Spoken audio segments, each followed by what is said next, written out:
Creed en sus profetas.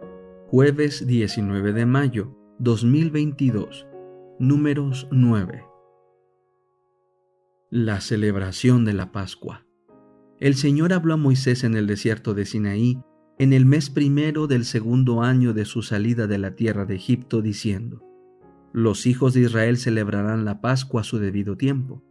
El día 14 de este mes, al atardecer, la celebrarán a su debido tiempo.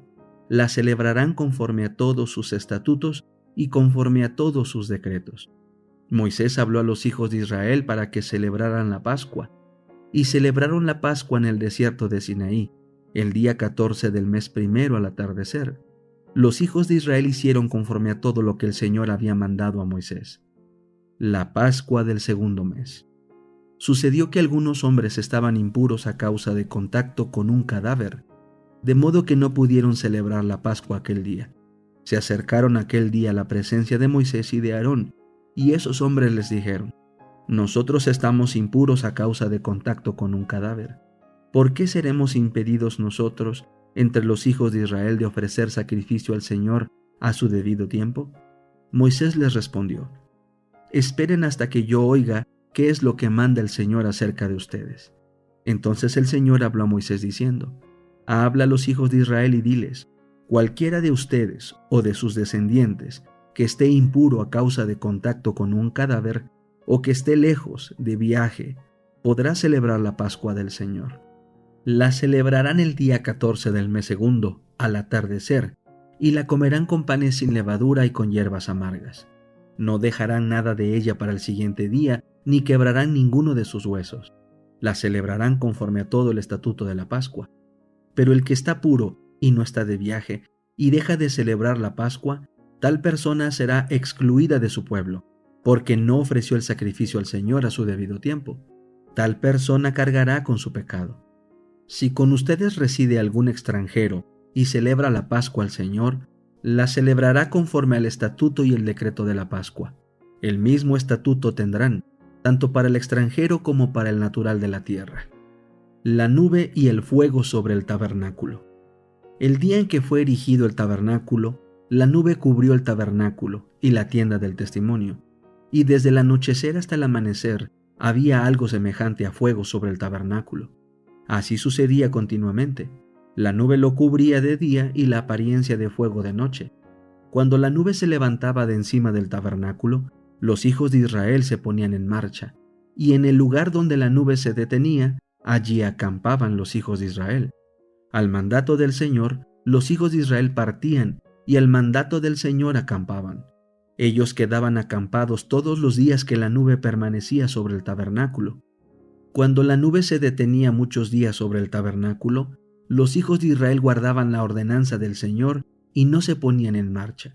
Y cuando la nube estaba sobre el tabernáculo pocos días, al mandato del Señor quedaban acampados, y al mandato del Señor partían.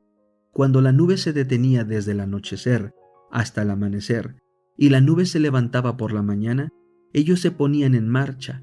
Cuando la nube se levantaba, ya fuera de día o ya fuera de noche, ellos se ponían en marcha. Si la nube permanecía 2 días, 1 mes o 1 año, mientras la nube se detenía sobre el tabernáculo, los hijos de Israel quedaban acampados y no partían. Pero cuando se levantaba, ellos partían. Al mandato del Señor acampaban y al mandato del Señor partían, guardando la ordenanza del Señor de acuerdo con el mandato del Señor dado por medio de Moisés. Servicio cristiano, capítulo 15. La recolección anual. Intentaron causar división entre los obreros sugiriendo dudas y levantando incredulidad con respecto a su éxito. Además, ridiculizaron los esfuerzos de los edificadores, declararon que la empresa era una imposibilidad y predijeron un desgraciado fracaso. Los edificadores que trabajaban sobre el muro pronto se vieron confrontados por una oposición más activa. Se vieron obligados a estar en guardia continuamente contra las acechanzas de sus alertas adversarios. Los emisarios del enemigo trataron de destruir su valor haciendo circular falsos informes. Se formaron conspiraciones con varios pretextos para hacer caer a Nehemías en sus trampas. Y si hallaron judíos de corazón falso, que estaban listos a ayudar los planes de traición. Emisarios del enemigo, que profesaban ser amigos, se mezclaron con los edificadores, sugiriendo cambios en el plan, tratando de varias maneras de distraer la atención de los obreros, de causar confusión y perplejidad, y de hacer surgir desconfianza y sospecha. Algunos obstáculos confrontan a los dirigentes hoy. La experiencia de Nehemías se repite en la historia del pueblo de Dios en este tiempo. Los que trabajan en la causa de la verdad hallarán que no pueden hacer esto sin excitar el enojo de sus enemigos, aun cuando han sido llamados por Dios a la obra en la cual están empeñados, y su conducta es aprobada por Él. No pueden escapar al reproche y al ridículo. Serán acusados de ser visionarios, indignos de confianza, maquinadores, hipócritas, cualquier cosa en suma que convenga a los propósitos de los enemigos. Las cosas más sagradas serán presentadas bajo una luz ridícula para divertir a los impíos. Un poquito de sarcasmo y de ingenio vil, unido a la envidia, los celos, la impiedad y el odio, es suficiente para excitar el regocijo del burlón profano. Y estos burladores presuntuosos agudizan mutuamente su ingenio y se envalentonan el uno al otro en su obra blasfema. El desprecio y el ridículo son sin duda dolorosos para la naturaleza humana, pero deben ser soportados por todos los que son leales a Dios. Satanás tiene así el plan de que las almas desistan de hacer la obra que el Señor les ha confiado. Han de reunirse las fuerzas desalentadas. En secreto y en silencio, Nehemías completó su gira de inspección de los muros. Declara: «Y no sabían los magistrados dónde yo había ido, ni qué había hecho, ni hasta entonces lo había yo declarado a los judíos y sacerdotes, ni a los nobles y magistrados, ni a los demás que hacían la obra». En su dolorosa gira no quería él llamar la atención ni de sus amigos ni de sus adversarios, para no crear ninguna excitación y para que no se pusieran en circulación informes que pudieran derrotar o por lo menos obstaculizar su obra. Nehemías dedicó el resto de la noche a la oración. Por la mañana debía hacer un esfuerzo ferviente para levantar y unir a sus desalentados y divididos connacionales. Aunque Nehemías llevaba una comisión real que requería de los habitantes la cooperación con él en la reedificación de los muros de la ciudad, no quiso depender del mero ejercicio de la autoridad.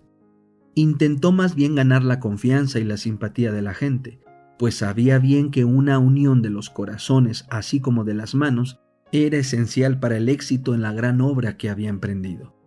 Cuando llamó a la gente a reunirse por la mañana, presentó argumentos calculados para despertar sus dormidas energías y para unir sus esparcidas huestes, y habiendo presentado el asunto plenamente ante ellos, mostrándoles que estaba sostenido por la autoridad combinada del rey de Persia y del Dios de Israel, Nehemías formuló ante el pueblo directamente la pregunta de si aprovecharían esta favorable ocasión y se levantarían con él para edificar el muro. Este discurso llegó directamente a sus corazones. La manifestación del favor del cielo hacia ellos los hizo avergonzar de sus temores. Con renovado valor, clamaron a gran voz: «Levantémonos y edifiquemos». La santa energía y las elevadas esperanzas de Nehemías fueron comunicadas al pueblo. Al ser dominados por ese espíritu, se elevaron por un tiempo al nivel moral de su dirigente. Cada uno en su propia esfera era una especie de Nehemías, y cada uno de ellos fortaleció y sostuvo a su hermano en la obra. Los sacerdotes de Israel se contaron entre los primeros en responder. Entre los primeros que captaron el espíritu de celo y fervor de Nehemías se hallaban los sacerdotes de Israel. Desde la posición de influencia que ocupaban, estos hombres podían hacer mucho para obstaculizar la obra o hacerla progresar. Su pronta cooperación, al comienzo mismo, contribuyó no poco a su éxito. Así debe ocurrir con toda empresa santa. Los que ocupan puestos de influencia y de responsabilidad en la iglesia deben ser los primeros en la obra de Dios. Si ellos se mueven lentamente, otros no se moverán en absoluto. Pero su ejemplo ha estimulado a muchos. Cuando su luz brille en forma refulgente, 1 millar de antorchas serán encendidas en su llama.